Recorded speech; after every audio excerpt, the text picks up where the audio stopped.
Frankly with Telakapalli సమకాలీన రాజకీయ అంశాలు లేటెస్ట్ పొలిటికల్ అప్డేట్స్ అందించడానికి మనతో పాటుగా సీనియర్ సంపాదకులు తెలకపల్లి రవి గారు సిద్ధంగా ఉన్నారు. రవి గారు నమస్తే సార్. నమస్తే వర్మ సార్, ప్రధాని మోదీ గారి బర్త్డే 75వ జన్మదినం ఆయనకు. భారతీయులందరూ లాగే మనం కూడా జన్మదిన శుభాకాంక్షలు చెప్దాం. కాకపోతే చాలా ఎక్కువ హడావుడి ఉంది. మొన్న కూడా మనం మాట్లాడాం కదా, ఎవరు మోహన్ భాగవత్ 75వ జన్మదినం గురించి చెప్పడం, ఆయనకి ఈయన రాయటం, ఈయనకి ఆయన రాయటం, ఇస్తినమ వాయనం పుచ్చుకుంటే వాయనం అన్నట్టుగా. కానీ గతంలో ఎప్పుడూ లేనంతగా 75 అనేది ఒక సంఖ్య అనేది ఒకటి అలా పెడితే, మోదీ 75వ జన్మదినాన్ని భారతీయ జనతా పార్టీ అధికారం కోణంలో చాలా భారీగా ఉపయోగించుకోవాలని అనుకుందని చాలా స్పష్టం. ఈరోజు చూడండి, టైమ్స్ ఆఫ్ ఇండియాలో mile stones the define Modi years అని ఇది ఒక పేజీనే. టైమ్స్ ఆఫ్ ఇండియాలో 2 పేజీలు ఇచ్చారంటే మీరు ఇవన్నీ స్పాన్సర్డ్, అది కూడా చాలా క్లియర్. ఒక్కొక్క సంవత్సరంలో ఏం చేశాడు ఇదంతా. ఇది చాలాగా ఇదిగోండి, ఇది ఇయర్స్ మోడీ ఇయర్స్ అని 1 2 3 4 అని ఇది చాలాగా. మళ్ళీ వెనక్కు తిప్పితే మళ్ళీ అమిత్ షా గారి ప్రత్యేక వ్యాసం ఒకటి కాదు, కొన్నిట్లో రాజ్నాథ్ సింగ్.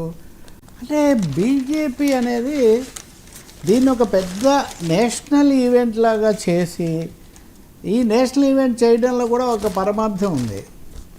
ఇది నేను మీకు, ఇది హిందూలో BJP to send film on PM in all Bihar assembly constituencies. ఇంకెవరికైనా ఏమైనా డౌట్ ఉంటే కనుక, BJP to screen film on PM in all Bihar assembly constituencies ఇవన్నీ తయారు చేశారట. వరుసగా అన్ని నియోజకవర్గాలకు వెళ్ళి, అంటే ఖచ్చితంగా ఫస్ట్ బీహార్ ఎన్నికలతో మొదలుపెట్టి ఈ అసెంబ్లీ కోసం బీజేపీ అనేది దీని ఒక భారీ రాజకీయ ప్రచార కార్యక్రమంలాగా చేయదలుచుకుందని. మోదీ అనే వ్యక్తి నిజంగా చాలా హంబుల్ ఆరిజిన్స్ అంటారు. చాయ్ వాలా ప్రధానమంత్రి అయ్యారు. నిజంగా ఆయన చాయ్ ఎక్కడ అమ్మాడు అన్నది ఇంకా పూర్తిగా ఆధారాలు లేవు. కానీ గాయవాలా అయిన తర్వాత ప్రపంచానికి తెలుసు. ప్రపంచానికి తెలిసినప్పటి నుంచి ఆయన గాయవాలా, గోరక్షణ ఇదంతా. ఇండియా టుడే 2014లో మోదీ వచ్చినప్పుడు ప్రచురించిన ఒక కథనాన్ని మళ్ళీ ఇచ్చింది. From the India Today archives 2014, the man behind Narendra Modi. Who is the man behind Narendra Modi అంటే, మోదీ వెనక ఒక వకీల్ సాబ్ ఉన్నాడని చెప్తుంది ఇండియా టుడే. అప్పుడు చెప్పింది 14లోనే. అంటే ఆయన 3 సార్లు గెలుస్తాడని అప్పుడు ఎవరికి తెలియదు కదా. ఆయన పేరు లక్ష్మణ్ రావు ఇమామ్దార్. ఇదిగో ఈయన ది మ్యాన్ బిహైండ్ మోదీ. మోదీని మొదటిసారిగా గుర్తించి కాస్త ప్రోత్సహించి చేసినటువంటి వ్యక్తి లక్ష్మణ్ రావు ఇమామ్దార్ అని. ఈయనకు వకీల్ సాబ్ అని. వకీల్ సాబ్ అంటే మీరు ఇంకెవరన్నా గుర్తురావచ్చు. ఇప్పుడు కూడా వకీల్ సాబ్ వెనకే ఉన్నాడు. కానీ ఆ వకీల్ సాబ్ నుంచి ఈ వకీల్ సాబ్ వరకు నరేంద్ర మోదీ ప్రయాణం అన్నది చాలా ఆసక్తికరమైంది. ఇంకోటి, నిన్న అందరికంటే ముందు ఆయన ఫోన్ చేసిన వాడు ప్రపంచానికే ఒక అంతుపట్టని బ్రహ్మ పదార్థంలాగా తయారైన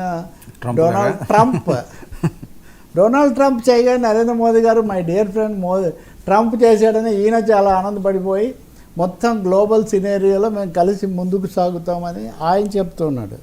కాబట్టి మోదీ జన్మదినం అన్నది ఇప్పుడు చాలామంది చెప్తున్నట్టుగా అద్భుతమైన వ్యూహము, బ్రహ్మాండము. మోదీ ఆయన గొప్ప లక్షణాలు, డజన్ లక్షణాలు, 10 లక్షణాలు. ఒకటే లక్షణం, హిందుత్వ కార్పొరేట్ కంబైన్. ఈ 2 కలపగలిగిన వాడు మోదీ మిగతా వాళ్ళకంటే. నేను అన్నట్టుగా చాయ్ వాలా నుంచి గాయవాలా. అలా గతంలో ఉన్నటువంటి ఆర్థిక విషయాలు, కార్పొరేట్ పద్ధతుల నుంచి పూర్తిగా 3Dలో మోడీని ప్రొజెక్ట్ చేసిందేమో కార్పొరేట్. మోడీకి కావాల్సిన ఆర్గనైజేషనల్ సపోర్ట్ ఇచ్చిందేమో ఆర్ఎస్ఎస్. ఈ 2 క్లియర్. అయితే మోదీకి ఏమీ లేదా, చురుకుదనం లేదా, శక్తి లేదా నిజంగా అన్ని దేశాలు తిరగడానికి. ఎక్కడ చూసినా కానీ మన్ కీ బాతులు, ధన్ కీ బాతులు చెప్పడానికి చాలా ఇండివిజువల్గా ఆయన చాలా ఎనర్జెటిక్ అండ్ డిటర్మైండ్ అయి ఉండాలి. కానీ ఆయన భావజాలం ఏంటి, అది ఎట్లా ఉంటుంది, ఎలా నిలబడుతుంది. రాష్ట్రాల్లో ఉన్న పార్టీలు చేతులు కలపడం కూడా ఒక ముఖ్యమైన భాగం. మరి దానికి ముఖ్యంగా చంద్రబాబు నాయుడే చెప్పుకోవాలి మనం. 1998లో చంద్రబాబు బలపరచకపోతే వాజ్పేయి ప్రధానమంత్రిగా నిలబడేవాళ్ళు కాదు. 1996లో దిగిపోయాడు కదా వాజ్పేయి 13 రోజులకు. తర్వాత 13 నెలలు ఉండడానికి చంద్రబాబు నాయుడు మద్దతు. ఇప్పుడు కూడా చంద్రబాబు నాయుడు, నితీష్ కుమార్ బలపరచకపోతే మోదీ ప్రభుత్వం ఉండదు. కాబట్టి ప్రాంతీయ పార్టీలు ఇస్తున్నటువంటి మద్దతు అన్నది కూడా మోదీ నిలబడడానికి ఒక కీలకమైన కారణం అన్న అంశాన్ని కూడా గుర్తించాల్సి ఉంటుంది. ఇప్పటికీ నిన్న కూడా ఆయన డెమోగ్రాఫిక్ క్యారెక్టర్ ఇట్లాంటివన్నీ కూడా మాట్లాడుతున్నారు. అందువల్ల ఈ దశలో కూడా మోదీని బీజేపీని అదే కాపాడుతుందా లేదా, తదుపరిగా వ్యక్తిగతంగా మోదీని ప్రొజెక్ట్ చేసి హిందుత్వాన్ని ప్రమోట్ చేసి నిలబడుతుందా వచ్చే ఎన్నికలకు కూడా అనేది ఒక పెద్ద ప్రశ్న. నిన్ననే సుప్రీంకోర్టు ఒక కీలకమైన ఇది చేసింది. బలవంత మత మార్పిడులను మీరు ఇంత గొడవ చేస్తున్నారు కదా, ఒక మత మార్పిడి బలవంతమో కాదో నిర్ణయించే అధికారం ఎవరికి ఉంది, నిర్ణయించడానికి కొలబద్దలు ఏంటి అని ప్రశ్నించింది. సుప్రీంకోర్టు ప్రశ్నించింది, మీరు నేను కాదు. కాబట్టి భారతదేశంలో ఈ మతపరమైన అంశాలు, రిలీజియస్ కమ్యూనల్ థింగ్స్ ఇవన్నీ చాలా కొత్తగా, అది వరకు ఎప్పుడు లేని స్థాయిలో చర్చకు వస్తున్నాయి. నిన్ననే మోదీ అస్సాంలో ఆయన చాలా పర్యటించారు. అస్సాంలో పర్యటించినప్పుడు కూడా సామాన్యులను అవమానిస్తున్నారు అది ఇది అని. గాంధీలు, ఆయన ఎప్పుడు గాంధీలను టార్గెట్ పెట్టి మాట్లాడుతున్నారు. నామధారి కామధారి, వాళ్ళు నామధారీలు, నేనేమో కామధారిని అని.